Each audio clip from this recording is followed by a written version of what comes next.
small, you really have to push the air forcefully through your lips. You don't put too much.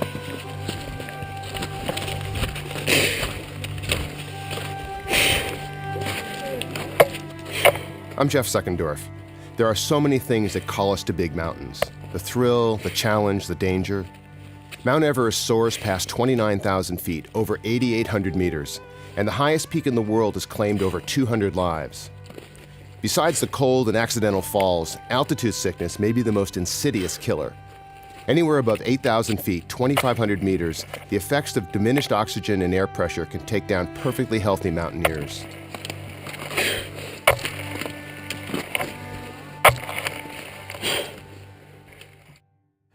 I control the symptoms by taking some medication several times a day.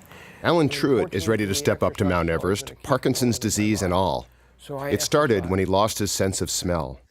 And then about 3.5 years ago, I noticed when I would hold a book, my hand would start to shake. And then I noticed that my index finger on my left hand was tremoring. What was it like when you... Bill Maddox also has his sights set on Mount Everest Base Camp. Did you know it was coming?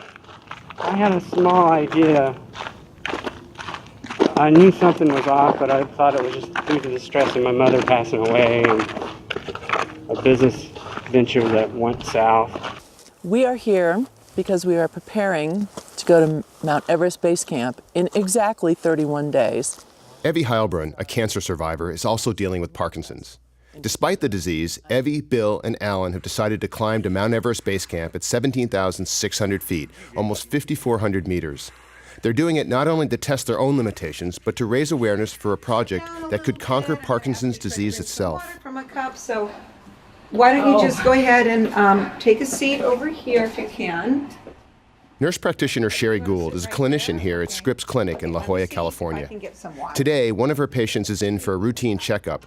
Her Parkinson's having advanced to the point where she's dealing with a lot of involuntary movement. If I can get some water. I'm in and out of bed for an hour and a half like this. You've been out of bed, in and out of bed, did you say? Yeah, every night. Are you serious? All night long? In the middle of the night, that's what you're doing? Now it's starting to go like that. It used to be once I got to calm down, I'd sleep, through the night, go to the bathroom. Right. But right. Not anymore. No. It's not, even at night. You Even cannot at get a night. good night's sleep? Right. What about if Sherry prescribes a medicine that should help her with sleep. Okay? Okay. Because you got to get sleep at night. You I can't. know, I feel... That's horrible. You must be exhausted, aren't you? Yeah. Oh my goodness. Okay.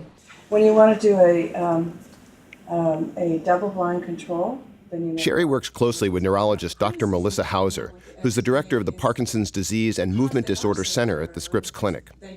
Now they're collaborating with Dr. Jean Loring at the nearby Scripps Research Institute, where cutting-edge research is underway using non-embryonic stem cells to bring relief to those suffering from Parkinson's disease. But this research costs money, and creating these new therapies for Parkinson's disease will cost millions. In 2010, Sherry Gould, my nurse practitioner, called me and said that she had an excellent idea. And I said, another one. And she said, yes, I want to climb Kilimanjaro as a fundraising activity for our stem cell research. And in that moment, a group of people whose lives were altered by Parkinson's would find themselves on an entirely new and unexpected adventure. Go into the room right to the right there, please. Okay. Do I just walk in the room? Yeah, just walk into the room. You can go into it on your own.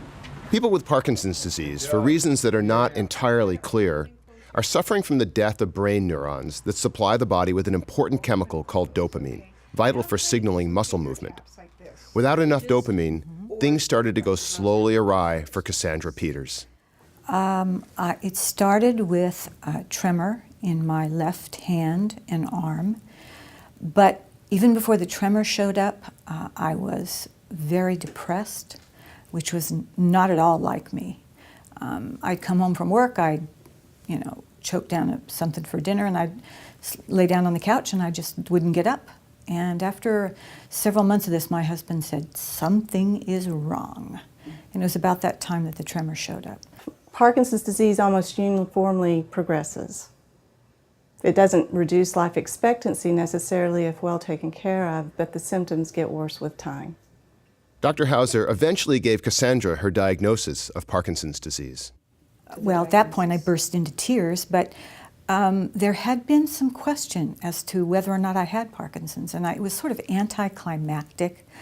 I think I knew in my heart probably from the very beginning that this was coming, but that was sort of the final word, and I felt like the sword of Damocles had been hanging over my head and poof, came down and effectively sliced me right out of the life that I had and the direction I was moving in.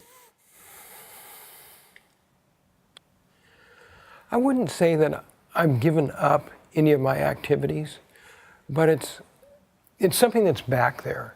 It's always in the back of my mind that I have this condition, and that one of these days I may have to give something up, and I don't know what. To me, it's kind of like the Forrest Gump movie with the box of chocolates. You never know exactly what you're going to get. The disease is progressive and there's no cure, but there are treatments. This research began in Dr. Loring's lab in late 2012 with a plan to get FDA approval for the therapy within 2 to 3 years. I mean, it seems like magic, but it is science. We take the cells from somebody's skin, just a tiny little biopsy. It doesn't even leave a scar. And then we grow those cells in the culture dish for, in about a month or so. We grow them, they divide and we get lots of them. Those are called dermal fibroblasts. And then we take those fibroblasts and treat them with some chemicals that turn them into induced pluripotent stem cells. The great thing about pluripotent stem cells is that they can give rise to any cell type in the body. And in this lab, those stem cells can be transformed into just what the brain of a Parkinson's patient needs. They're called dopamine neurons. And we have worked out ways to turn these patient-specific cells, they have the same DNA in them as the person that we got the cells from, and we plan to transplant eventually those cells that we've made into dopamine neurons back to exactly the same patients. And that way, we don't expect the cells to be rejected. We think they'll have the best possible chance to work. 8 patients have already been selected for the first trials. Skin samples have been taken and successfully transformed into dopamine-producing neurons. Funding needs have been modest up to this point. And then we have the issue of convincing the FDA and making a partnership really with the FDA to come up with a trial that they feel is appropriate. And again, that's expensive. So part of this is fundraising. In fact, a big part of it is. We're not a pharmaceutical company, and we're not funded by any of the normal funding agencies. This is really patient-driven. So this will cost us a fair amount of money. Yeah, we're going. Everybody, let's go. Nurse practitioner Sherry Gould has always been an enthusiastic hiker. Her passion for the outdoors and her passion for this stem cell research led to a fusion of the two and the creation of the grassroots fundraising organization, Summit for Stem Cell. Everest is a huge adventure, but not as huge as the purpose behind the trip itself, to me personally. There are things that happen in one's life that sometimes you can't exactly explain what has led you to commit your life in such a huge way. You think about having children, and that is kind of a natural, most incredible thing. My 3 children, and being a mom has been huge, but Summit for Stem Cell, and the reason it began and the reason it continues is for a reason I can't exactly explain. It's driven internally. It's like it was meant to be. Summit for Stem Cell started fundraising with local hikes and walkathons in the San Diego area. This is a really significant hike because this is our kickoff hike for base camp of Mount Everest. That's going to happen in October. So we're super excited about that. And to break through the background noise of the multitudes of worthy local walkathons and charitable events, Sherry came up with a big name.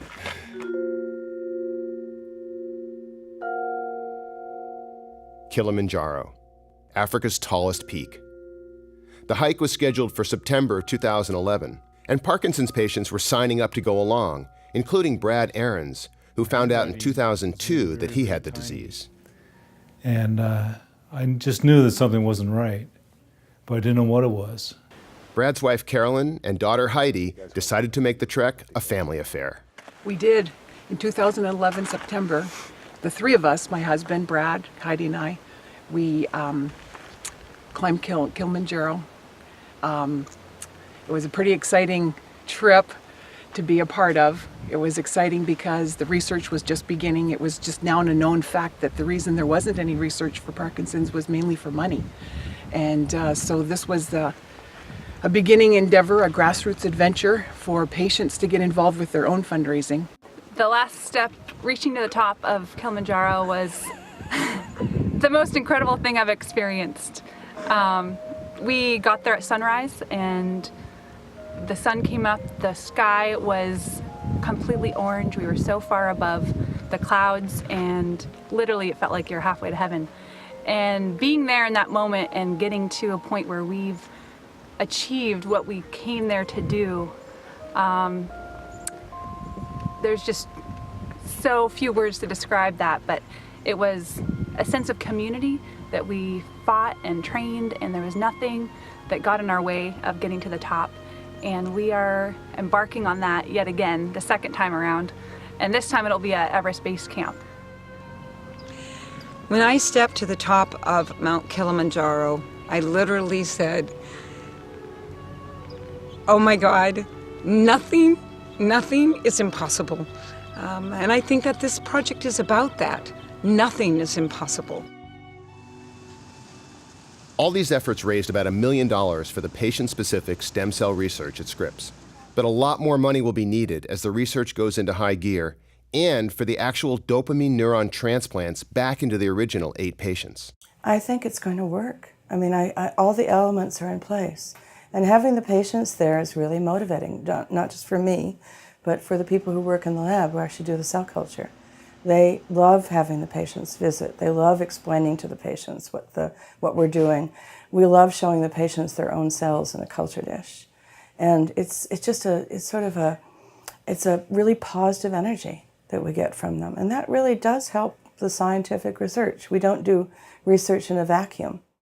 The selection process for the first 8 patients to get the eventual brain cell transplants was understandably rigorous. This has Cassandra made the cut. me, and I am over the moon to participate. I feel like an astronaut. I feel like one of the early astronauts. I get to do it first. It's everything. It's wonderful. It was ecstatic for me and for Cassandra. We were on the Parkinson's disease walk, and I told her she had been selected, and she dropped to her knees. I think she kissed the ground, or maybe she kissed God. I'm not sure which, but it was a really heart-lifting experience. And she said, "You are one of the participants. You've been chosen." And then she said, "Didn't I pick the perfect place to tell you?" She did. She absolutely did. So I jump up and down, screamed and yelled. And my husband saw me from across the lawn, and he came running over, and he started jumping up and down and yelling too. So suffice to say, we were over the moon to participate. What mountain was that? As the October 2013 trek to Everest Base Camp approaches, the team ramps up the training with a trip to the eastern Sierras of California. We are on the Mount Whitney Trail, headed up to the Mount Whitney Lake for an official high-altitude training hike. We have 9 people on our team today, all part of Summit for Stem Cell, and we are doing fabulous. Alan Truitt planned this hike, and he's challenging his Parkinson's along with Bill Maddox and Evie Heilbrunn. We are doing this because we can, and we're doing it because it's a tremendous challenge for all of us, and some of us in particular, and just want to show you guys that we can do it. We can push ourselves beyond our own limitations, and I'm going to get up there today, and then I'm going to get up there to base camp in 40 some odd days. So, psych. As a team, we needed to test our bodies for the high altitudes in the Himalayas. Much of this day's hike is above 10,000 feet, 3,000 meters, and we'll be at that altitude in Nepal for over 3 weeks. Finally, the team arrives at Kearsarge Pass. Holy crap! With spectacular views from 11,760 feet, over 3,500 meters. That's right. And why are you doing this crazy hike, I ask you?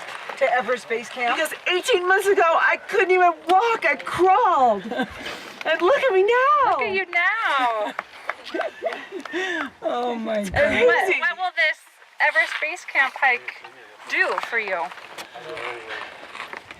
It will be the culmination of a recovery from 15 years of being sick. And it will be an accomplishment that I never in my whole life ever thought I could do.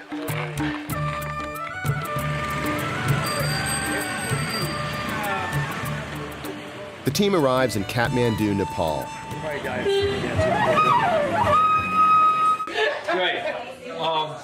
Did we get enough? Oh my God, it's delicious. Absolutely. Good. This is maybe your last trip here. We're in the capable hands of veteran guide Vern Tejas, who's been to the summit of Everest 10 times. He's joined by his equally formidably fit wife, Carol. These two got married on a mountaintop in Antarctica. For now, we stay in the relative comfort of the Yak and Yeti Hotel. That will change soon enough, though, because Vern and Carol's carefully laid out plan is about to be altered by the approach of a tropical typhoon. We are a long ways from the coast, but it only takes a day or two once it hits the coast, before it starts affecting the Himalayas. So Carol and I have been up more times than we need to last night, trying to think of some options for us. And as we kicked around with you the other day was whether or not we could fly in a helicopter if we couldn't fly in a fixed one. Mother-daughter team Carolyn and Heidi Ahrens continue to prep for bad weather. They made the 2011 trip to Kilimanjaro with husband Brad, but he's not making this trip. This time they're doing it for him, and like everyone else, they're preparing for rain. Anything that has to do with water, we want to make sure we're a little bit on the high side with because of the storm coming in. Okay? Can you guys hear us down there? Okay. Good. Even with the help of the Sherpas and porters, we have to consider the weight of the backpacks, and that means making some tough decisions about underwear. That's fine if you like that. You can go with more as long as you're within the weight limits, okay? I, myself, one pair the whole time. Ah, there you go. And I don't wash them. Even if they get soaking wet. The team makes its way to the airport for the hour-long helicopter flight to Lukla. I'm a lifelong pilot and had a moment to reflect on the relative dangers of helicopter flights in mountainous terrain and difficult weather. We have sound. Actually talk about the fact that the most dangerous part of the flight used to be getting to the airport, and now it's maybe not.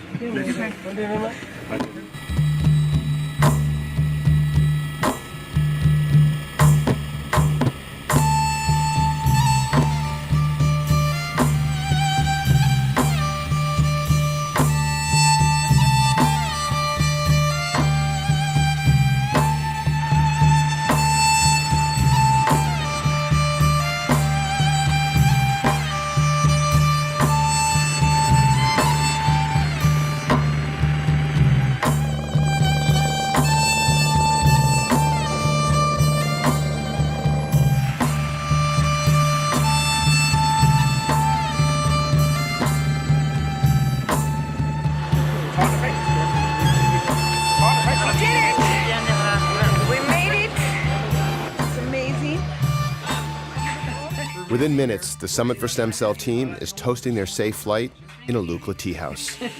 Milk tea. Milk tea. Cheers, honey. Cheers. Cheers.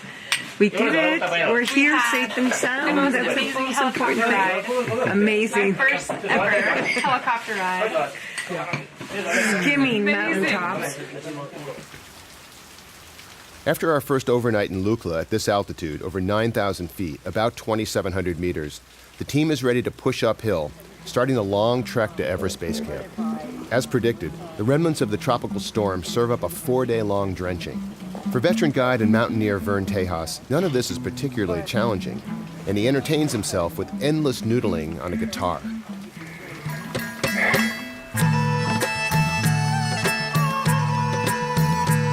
Just outside Lukla, we do our best to ignore the rain, which turns out not to be that hard, as the incredible Buddhist-infused culture and the mountain scenery of this part of Nepal roll past along the trail.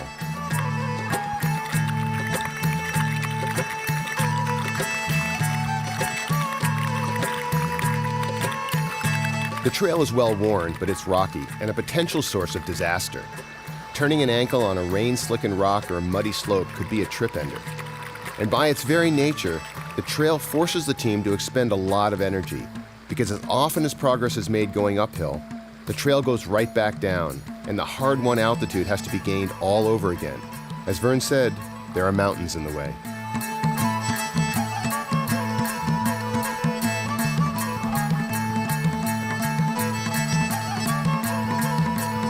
And it's not just tourists, locals, and trekkers on this trail. There are no wheels in the Khumbu region of Nepal. The Himalayan form of truck traffic? Endless trains of pack animals lugging supplies up and down the mountain valleys. After a long day's slog up and downhill in the rain, the team arrives in Phak Ding for an overnight stay, and Vern trades the guitar for a harmonica.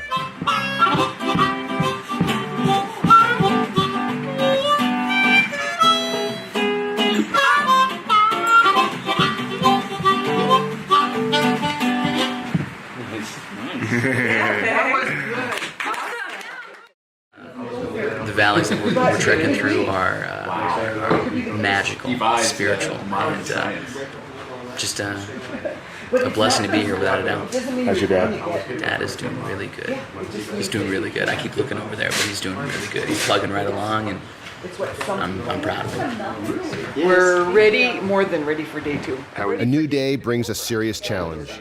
Gaining about 3,000 feet, 1,000 meters in altitude, on the trek to Namche Bazaar, in the rain. It's not as rainy as I thought it was going to be. I'm really happy about that. You stoked about the hike? Dry. Okay. Wet. I'm still a little Ready to dry. rock and roll. It's a big day. A little nervous. Won't be too bad until we hit that big hill.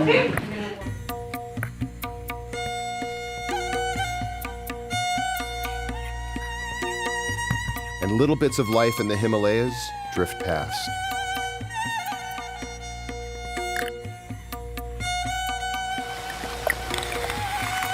The runoff from the tropical storm pours off the mountainsides, and in some places becomes more of a nuisance than the rain itself.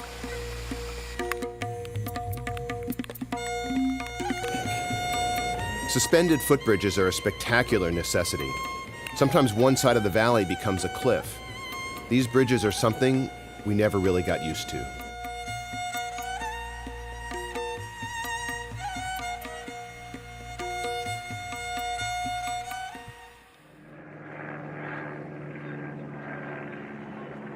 Here at Namche Bazaar, the team is at 11,280 feet, about 3,400 meters.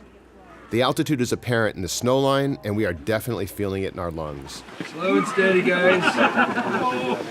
It's all uphill here. The team is staying 2 nights here, and it's for good reason: altitude acclimatization. Without getting used to this thinner air, advancing to a higher altitude presents a greater risk for deadly altitude sickness. Vern Tejas offers us a training hike. Not to crank your chain too hard, but if you're feeling energetic, we can go up that ridge, go across what would look like it'd be underneath Cambodia, but it's much further back, along the edge of the airport, which is on that ridge, and then come back down into town. Oh my God! That would be beautiful. It's a nice hike. Everyone is breathing hard on the uphill climb, but the hard work rewards with a view. Oh. Isn't that something? Wow. This is unbelievable.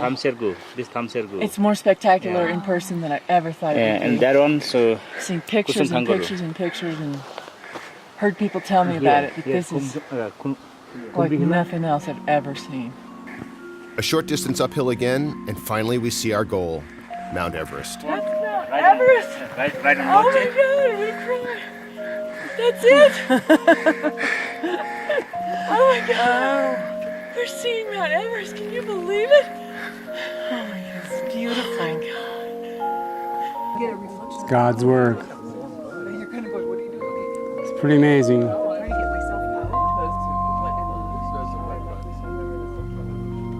Can't believe we're here after all that training. Just feel fortunate to be personally involved with the cutting edge technology and the therapy that will not only benefit me, but people with Parkinson's throughout the rest of the world. The 3 Parkinson's patients get their picture taken with their mountain and their nurse practitioner who talked them into coming here. That's right. You climb your biggest Everest. One step at a time. That's right. One step at a time. That's what we do. The 2-day acclimatization stop here in Namche Bazaar and the day hikes that go with it prove beneficial for Alan Truitt. But, it's just one of those things, everybody's got something, but like Sherry was saying for me, going up that hill yesterday, going down these rocks, my balance is great, my strength is good, and I've got a pretty routine workout schedule. You see some people that have Parkinson's, and you look at them and you go, so what are you doing for exercise? And they go, it's too late to start now. And I'm like, but I've always tried to stay in some kind of physical activity, so it wasn't really hard for me to shift gears. I just said, well, maybe I better pump it up a little bit. And the big thing for me was there were days when if I was just too tired or not feeling good, I'd go, yeah, I'm sleeping in today. Now I don't do that. Toward the end of today's hike, we pass Buddhist prayer wheels. Each revolution releases the prayer or mantra, releasing the blessings into the world.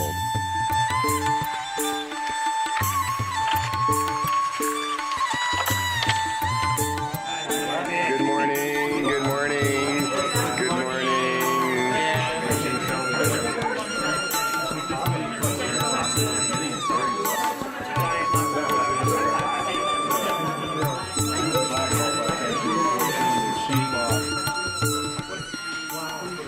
No syrup on yours? Yeah. Come here, Ann. That's good.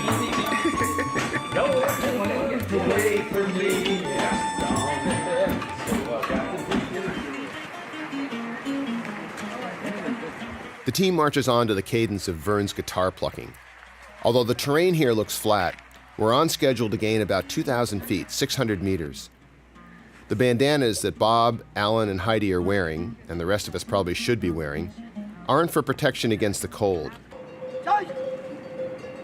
It's to protect us from the yaks. Or to be blunt, from the yak dung. They call it the Khumbu crud. Depending upon who's doing the telling, it's either dysentery or a chronic cough or maybe both, and it affects nearly everyone that shares this narrow trail with the pack animals. The Khumbu crud could partly be due to dry air, but the yak droppings harbor pathogens, and it turns to dust, and there's no way to avoid breathing it. The team is now approaching the tree line and the snow line here at Pangboche at around 13,000 feet, 4,000 meters. It's beginning to really feel like the Himalayas, and we can now once again see Mount Everest in the distance. It's another place I never thought I'd be, would be looking at Mount Everest. And looking at it while we're trying to fight for a cure for Parkinson's disease. I keep pinching myself to make sure I'm not in a dream. So true. Thank you so much. Appreciate that. Yeah.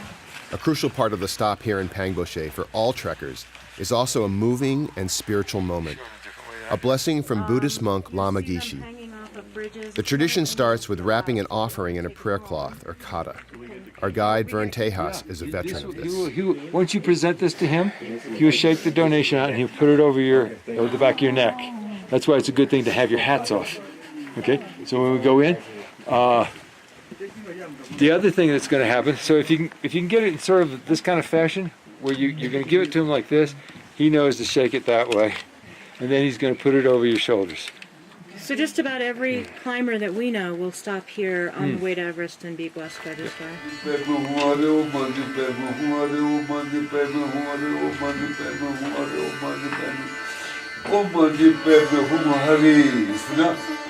Lama Gishi is now in his 80s and is one of the highest ranked lamas in the region. He had a stroke a few years ago, but has recovered enough to continue his blessings of the trekkers and those hoping to safely summit Mount Everest. One by one, we each step forward for our own blessing.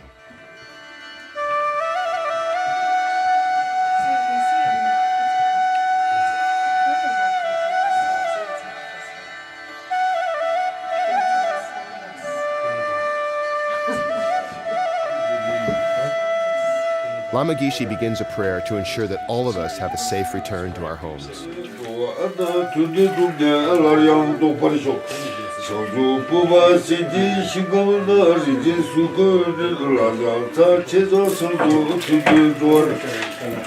Because I've been very impressed with the openness of the spirituality of these people. They're very open about the religion. I mean, it's everywhere. It just felt so special. When I reached down and touched foreheads with him and he was smiling, it was just, you know, you could just feel the warmth and the humanness from this guy. You know, he proves with the way he gives his love to us that every single life is significant. That's right. And that every journey is important. And every hill and mountain that we're climbing and every little bit of suffering, it's all important. Ain't no, how's that song go? Long enough, you know? Ain't no river wide enough. Wide enough. To keep me from you. Yeah, and to keep us from making that research successful. Whether we have to climb these humongous peaks, but it's all working towards the same end. And somehow it just fits beautifully. Over cashews and cookies and endless cups of ginger tea, and under a warm, high-altitude sun, the conversation turns to the Spartan accommodations. What's it like over there? Is that what you're saying? It's good. I mean, the hot tub could be a wee bit bigger, but Jets are a little weak. jets are a little weak. Have you got a sit-down toilet? Yeah, right. I haven't looked. It's not completely primitive here. There's central heating in the tea house, fueled with dried yak dung. And the person stoking the fire is also our cook. Make sure you... The next morning, those same yaks perform another service, hauling the heaviest bulk of the team's gear off to the next stop up the mountain. Okay, are you familiar with the song, Kathmandu? The next day, Bill Maddox finds his inner songwriting talents, although we know he's still searching for his inner singer. He's got an idea for a tune that fits the mission. And then a cowbell, and then you go, Kathmandu, I think I'm going to Kathmandu. I think it's really where I'm going to. Hey, if I ever get out of here, that's what I'm going to do. We're Summit for Stem Cell, and we're on a quest. We're going to Mount Everest, non-embryonic stem cell therapy, an amazing technology. There's hope for you and me, and that's how it's going to be, so donate to help us, please. Kathmandu, that's what I'm going to do. Someone else's problem. Yeah. The team stops at the Himalayan Rescue Clinic in Parachet to hear a lecture about altitude sickness. There's no mincing words about this. Death can arrive quickly and unexpectedly. They go walking, and pretty soon they're like, oh man, I'm so tired, I'm just going to take a little nap right here on the side of the trail. And then they sit there and they slowly go into a coma. Spirits are high and everyone is feeling the altitude, but Evie Heilbrunn is having the most difficulty. As the trek continues, the scenery is getting beyond spectacular, but the danger is increasing. The team is over 15,000 feet, 4,500 meters above sea level, and the oxygen density is approaching roughly half of what we're used to.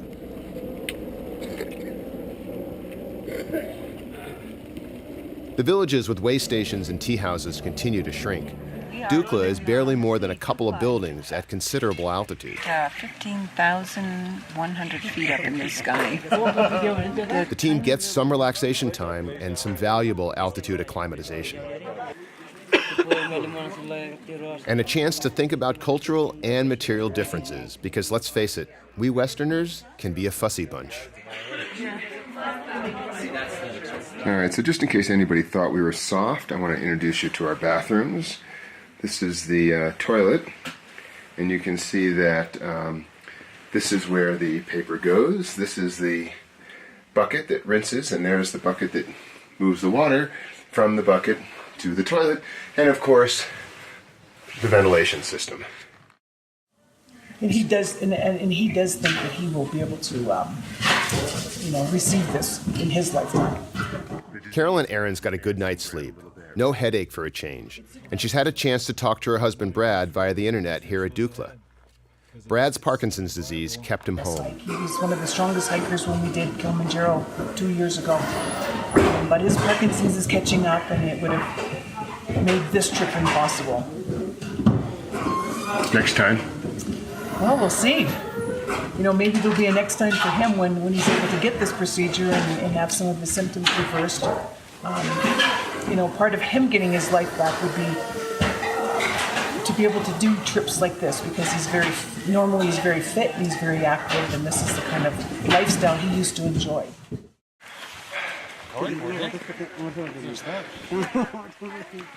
The team prepares to push out of Dukla at over 15,000 feet, 4,500 meters. Evie hasn't slept well, if at all. Her altitude symptoms are getting harder to ignore.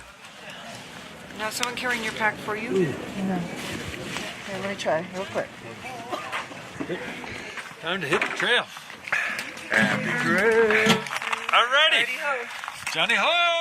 Go, Johnny ho, let's go. As the team moves out, trees and vegetation have been replaced by rocks, ice, and snow. Evie is being watched closely. Bill Maddox, who has the most visible Parkinson's symptoms, is incredibly strong and just keeps plugging along. Several hours later, we reach La Bouche, just one more overnight away from Everest Base Camp. 16,100. Booyah! Evie is elated to have made it this far, because last night she thought she'd have to quit. Breath worship, and then we launched from base. So when did Buddha come through here? What the shade? Yeah, you better get born in the ball. I think, you know how breathing is really important for meditation? They always take focus on the breath. At altitude, you have to focus on the breath. Since nearly everyone has some sort of respiratory symptoms, Nurse Heidi Ahrens has a lunchtime lesson to pass along. So the best way to sneeze to prevent contaminating your hands, sneeze or cough is in your elbow. 1, 2, 3. Bless you, bless you, bless you, bless you. The humor of the moment gives way to concern. Evie's blood oxygen levels are low. Sherry and Vern coach her to use pressure breathing, which can raise blood oxygen levels. 95, we walk away with this. 95, and you can stop breathing. Okay, we're almost there. You want to do it? 95, do I hear 95? You're out there, 95, 94, 94 going once. 94 going twice. 95 it is! Okay, so. Give me 5, Debbie! Woo! 95. With Evie's problem temporarily stabilized, the team gets back to honoring a tradition here at the lodge at La Bouche. Signing and hanging a Summit for Stem Cell t-shirt alongside mementos from other trekkers. Getting the signatures was the easy part. Finding a spot on the ceiling and getting the t-shirt to stick, well, this proved to be a bit more challenging. Thank you! Jun Kali!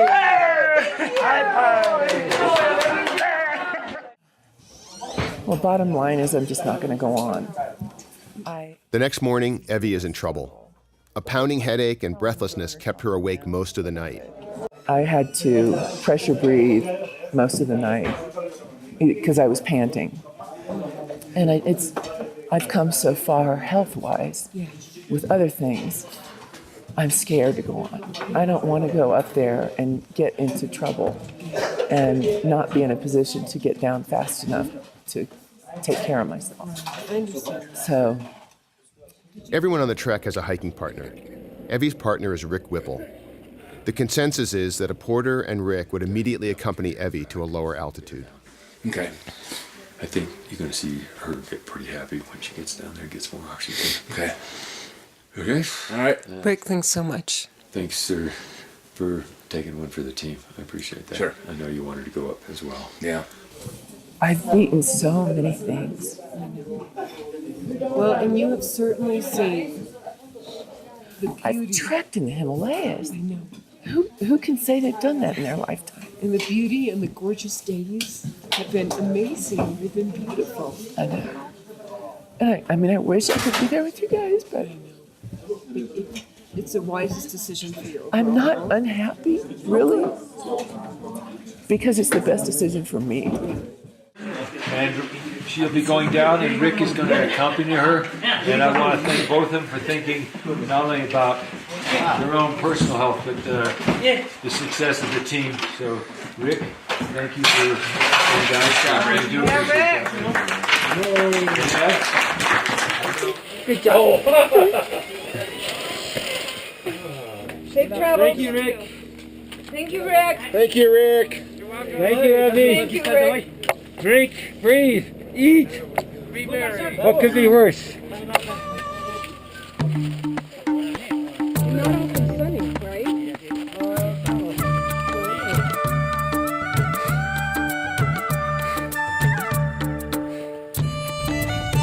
That's Kelly Patel.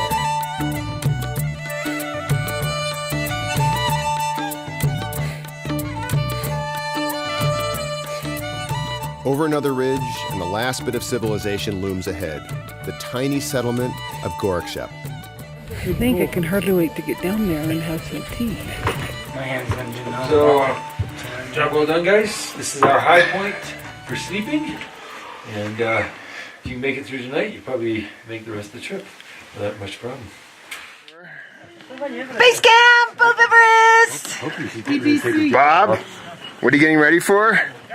Well, we started this whole thing for about April. We headed for Everest Base Camp. We're about 3 or 4 hours away from reaching our goal.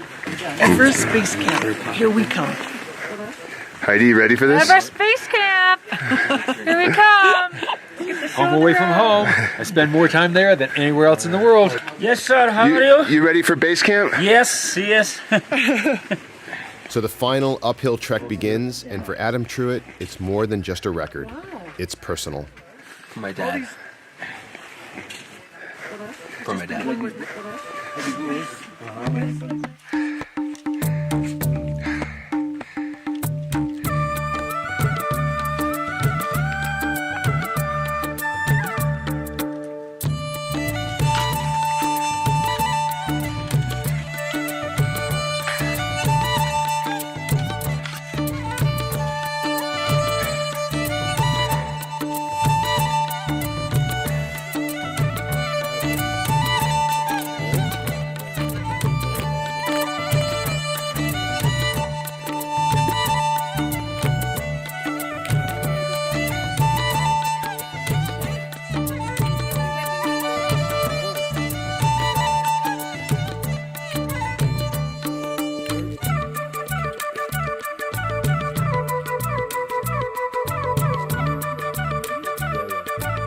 The goal is so close now, and we stop to photograph the otherworldly scenery, and the celebrating starts early.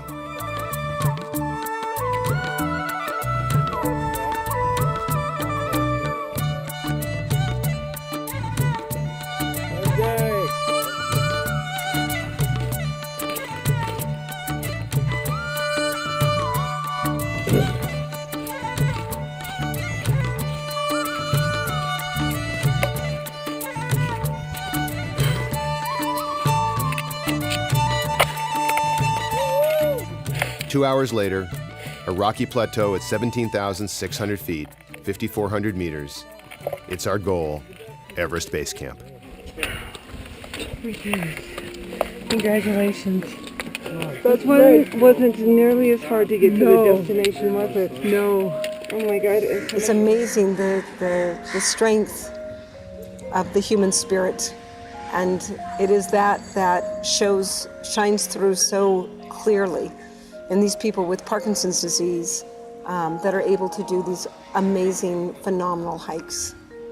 I have to say from the bottom of my heart and the absolute bottom of my soul that I wholeheartedly believe in this research, and I don't see why it won't work. I need somebody to take a picture with my cell phone. Yeah, okay. Alan's been a friend for 40 years. He had his own medical issues. We've all been up and down with colds and travelers, diarrhea and whatnot. And to see him stick it out just reaffirms my belief in what a man he is, what true grit he has. I think my Parkinson's probably just gave me more of the drive, knowing that I needed to do this not just for myself, not just for the team, but for the Summit for Stem Cell Project. I think every day it wasn't just a matter of knowing that the mountain was out there, and that's why we were training, but knowing that if we wanted to achieve our goal of funding this research project, we had to call attention to it via the expedition and hopefully the successful completion of the expedition. And I think we did. My personal goals were just to get the job done, to do what we said we were going to do, and that was to climb to Mount Everest Base Camp. And that's kind of what it was for me. I mean, I've done a marathon, and my goal then was to not win the race, but just to finish it, and not be too whiny about it. Just get her done. You know, in a perfect world, we complete our goal, which is finish this trip, get home, do more media, get the movie done, and, you know, as Alan and Adam said earlier today, some uncle who's got a cousin who's got a guy with a couple $1 million pops a check, the project goes, the rat studies are successful, the transplants in the 8 patients are done, the symptoms of Parkinson's are abated, the clinical trials start, and Parkinson's goes the way of polio. Poof. Just another piece of history in, you know, the successful joining of science and medicine. Summer Stem Cell! Woohoo! We made it, Summer for Stem Cell. Yes! Yeah! Woohoo! We'll be successful. Yeah! Nice. Thank you so much. Thank you. Thank you.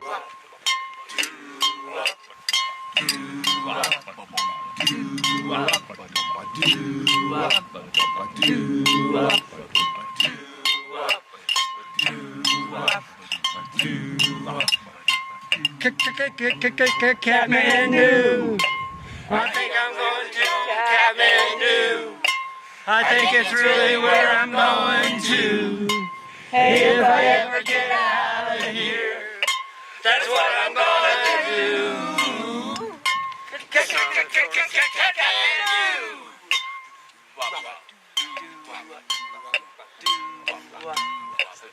Summit for Stem Cells on a quest. Now we're climbing on Mount Everest.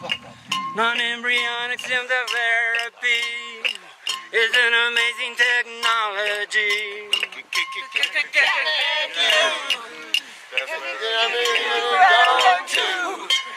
If I ever get out of here, that's what I'm going to do. Now there's hope for you and me. We can beat PD. So donate to help us find a cure and live a better life. Kathmandu. That's what I'm really gonna do. Kathmandu.